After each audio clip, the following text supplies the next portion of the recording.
College Station. Miami, they got in.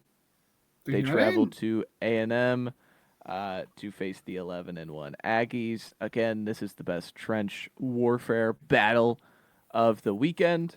No doubt about it. Oh yeah. I think we have some just excellent players that are going to be featured for the, playing on Sunday graphics.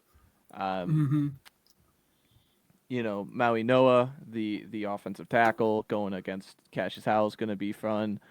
Um, what is it? Ruben Bain is another guy that T-Rex arm, Ruben Bain. you just focus on. Yes, T Rex arm, Ruben Bain. But even if he is, uh, man, is he good?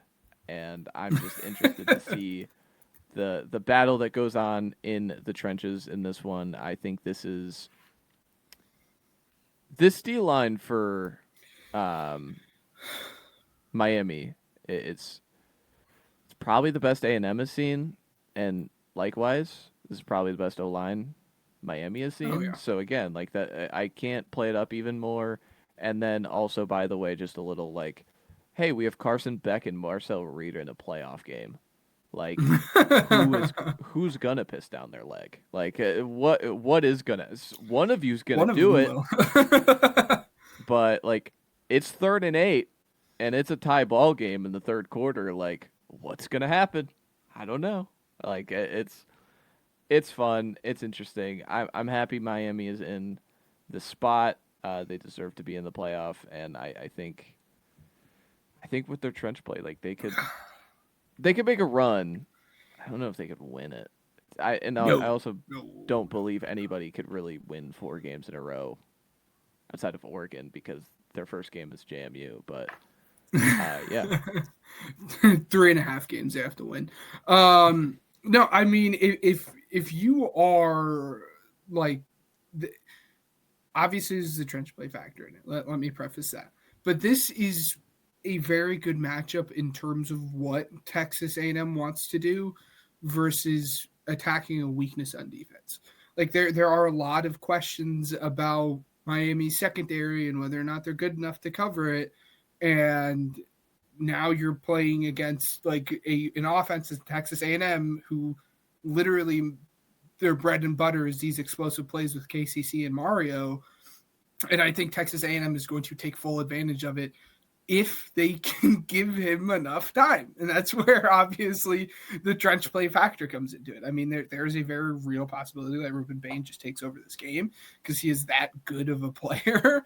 And I'm sure that, the Texas A&M offensive linemen talking about him as early on as they did definitely kind of lights a fire or lights a bigger fire underneath him than what was already there.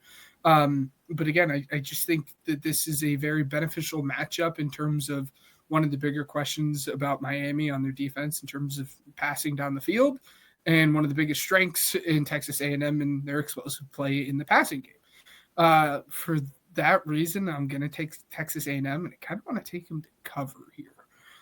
Again, you don't know. Ruben Bain can't say it enough, could absolutely take over this game, but I just think there's going to be too many explosive plays on Texas A&M side of the football as long as Marcel Reed doesn't piss down his leg.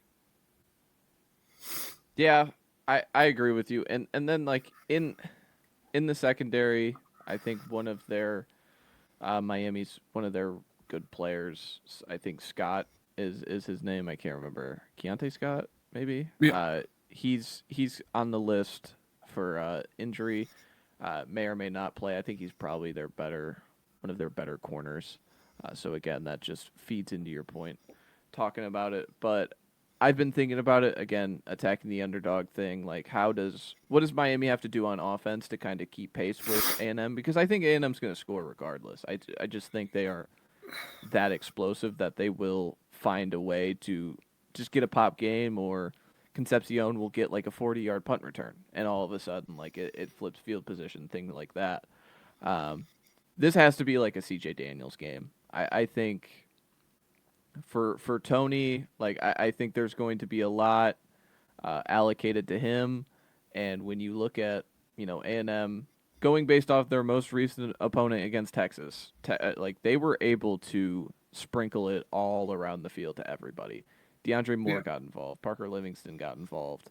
And so, again, I think that needs to be what they're going to do.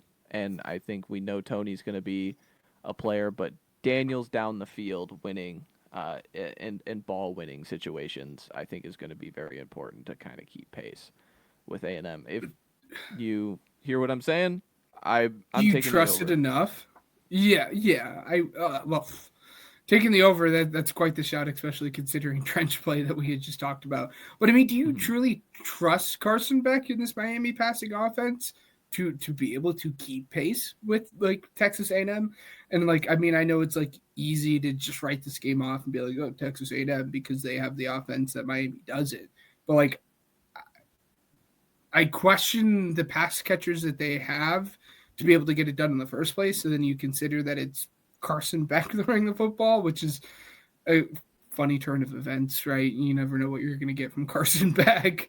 We'll see if he blames the loss on someone else or himself here after throwing 3 interceptions. But like, I just don't even trust Miami enough to stay in this game offensively at this point. I trust him just because I all the metrics are good. He's been in big spots like this against like you think about Notre Dame early in the season, and then like coming off. I get it. It's the lower end of the ACC, but like the positive momentum for them going into this one since the SMU game, they're averaging almost 40 points a game. So like Yeah. again, have they faced anybody like A&M? Probably not, but still, I think the positive momentum, what I've seen, uh, I do think they can. Again, Okay. it all comes down to um, he could get that deer in headlights look immediately, and we've all seen Carson Beck do it. Like you know exactly what I'm talking about too. So, Yeah. but yeah, I take A&M to win the game.